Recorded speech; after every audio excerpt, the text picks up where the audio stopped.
Welcome back to another episode of Tequila Forever Tequila. Today I'm going to be doing a review on Fortaleza Reposado, now number 1493. Now this tequila is hard to get because they don't take any shortcuts. They make small batches. The agave comes from the heartland of Jalisco, known as the Tequila Valley, and they let their agaves mature at least 8 years. They cook their agaves for 36 hours in a very old stone oven, and they let it cool down for 24 hours. Now this is 100% stone crushed using a tahona. A lot of other companies or distilleries consider that to be inefficient, but they don't care. What they care about is the end result. Now they also use a special yeast that's been in the family for generations. And it takes about 4 days for all that yeast to consume the sugars, turn into alcohol. Also, what I wanted to say about this tequila is that they distill, close to proof, versus other, companies or distilleries, whatever you want to call them, where they distill that like 55, 60%, and then they got to water it down. So let's try to do it the Fortaleza or Los Abuelos is to distill as close as they can, usually about 46%. So that way they don't lose any of the agave flavors. That's the most important. And since I'm doing the review on the Reposado, let's talk about how long it's aged for. This is aged in used American oak barrels for 7 months. The bottle, the cork, it's all handmade, hand blown. So this tequila is 100% traditional. They used to use a mule to push that tahona, but it was like 2 tons, if I remember correctly. But after it passed away, I think they're using like a mechanical forklift or something. But other than that, everything, like I said, is 100% traditional. Now they use the same copper stills that, were in the distillery, I think over 100, 150 years ago. Same traditional methods. That's why this tequila is so difficult to find, besides the fact that everybody wants it.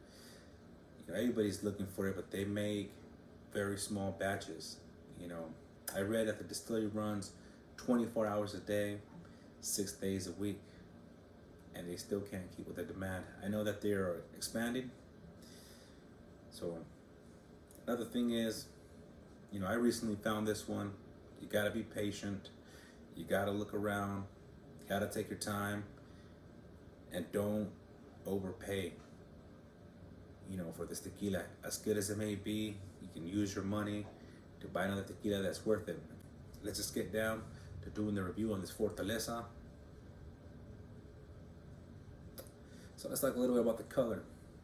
This is like a straw yellow, a little bit, yeah, it's a very light yellow.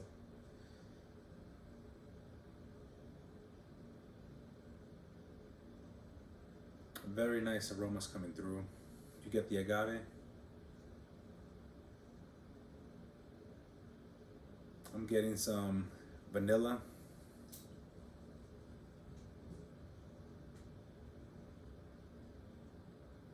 I'm getting a little bit of oak, some honey.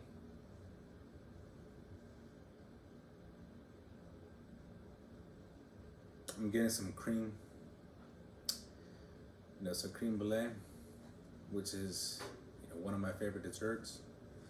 Get a little bit of that creme brulee, and it smells old school, like the kind of tequila that you would get, back like in the 90s,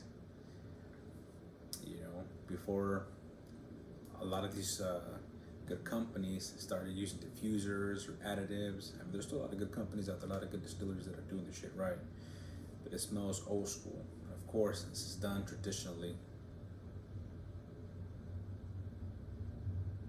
It smells creamy, it smells good. It don't really get no burn on the nose or anything like that. It smells a little bit light.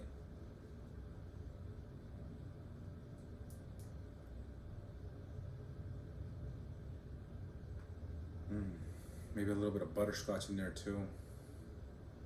So it does smell really good. It's been, I think, it's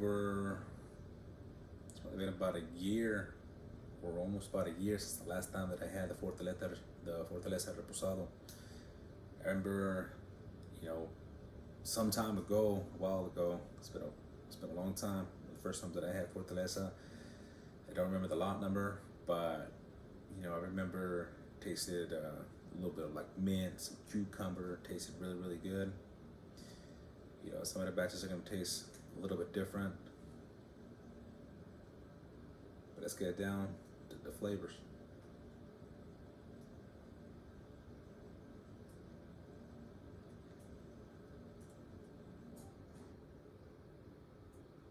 As tequila goes down smooth, you get maybe just a little bit of heat, like almost nothing.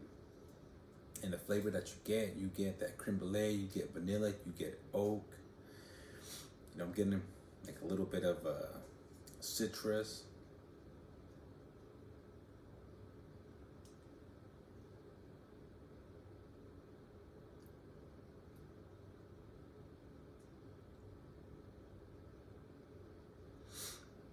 I'm getting maybe like a little bit of like mineral, maybe like a little bit salt.